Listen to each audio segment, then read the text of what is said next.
১০০ বছরে পূর্ণ করলেন আধুনিক মালয়েশিয়ার রূপকার ডাক্তার মাহাথির মোহাম্মদ। সারা বিশ্বে শ্রদ্ধেয় এই মানুষটিকে শততম জন্মদিনের শুভেচ্ছা জানাতে মালয়েশিয়ায় ছুটে গেছেন বাংলাদেশের পিএইচপি গ্রুপের চেয়ারম্যান সুফি মিজানুর রহমান। মাহাথির মোহাম্মদের সঙ্গে দেখা করে তার হাতে তুলে দিয়েছেন উপহার সামগ্রী।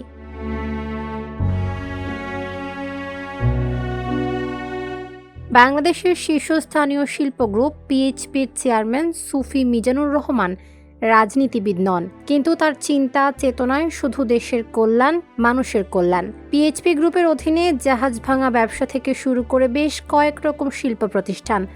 তবে এসব শিল্প প্রতিষ্ঠানের মালিকের চেয়েও তার বড় পরিচয় হয়ে উঠেছে একজন মানব দরদী হিসাবে। একজন সাধারণ শ্রমিককেও আপন করে নেন সহজে।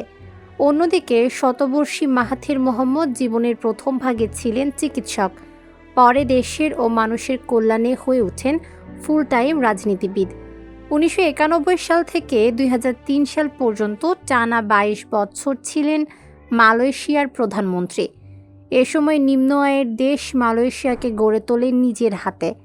আধুনিকায়নের ছোঁয়ায় পাল্টে যায় মালয়েশিয়া উঠে আসে উন্নত দেশের কাতারে।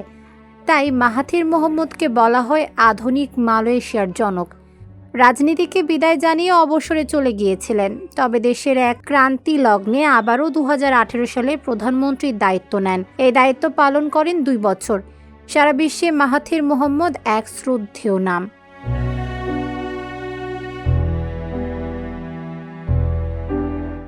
নিজের জীবদ্দশায় এমন একজন মানুষকে শ্রদ্ধা জানানোর সুযোগ খুঁজছিলেন সুফি মিজানুর রহমান।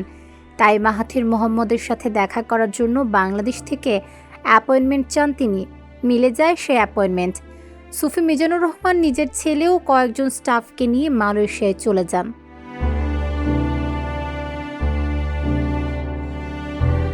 মালয়েশিয়ার রাজধানী কুয়ালালামপুরে হাতে ফুলের তোড়া নিয়ে মাহাথির মোহাম্মদের অফিসে প্রবেশ করেন সুফি মিজানুর রহমান। বিশেষ করে দরুদ শরীফ পড়তে পড়তে প্রবেশ করেন মাহাথির মোহাম্মদের কক্ষে। তার হাতে তুলে দেন জন্মদিনের শুভেচ্ছা ফুলের তোড়া, উপহার দেন বাংলাদেশি তৈরি কাপড়ের স্যুট পিস, আতর, খেজুর সহ বিভিন্ন সামগ্রী। মাহাথির মোহাম্মদকে জানান ১০০ বছরে তিনি কত মাস, কত দিন, কত ঘন্টা, কত সেকেন্ড এই পৃথিবীতে কাটিয়েছেন। এর প্রায় পুরোটাই তিনি ব্যয় করেছেন মানব কল্যাণে। সৃষ্টিকর্তার কাছে এটাই একজন মানুষের বড় ইবাদত।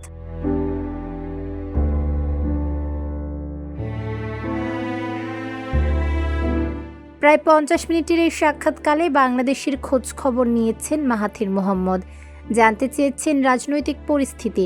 অন্যদিকে দক্ষিণ পূর্ব এশিয়ার আঞ্চলিক জোট আসিয়ানে বাংলাদেশকে অন্তর্ভুক্ত করতে মালয়েশিয়ার সহযোগিতা চেয়েছেন সুফি মিজানুর রহমান।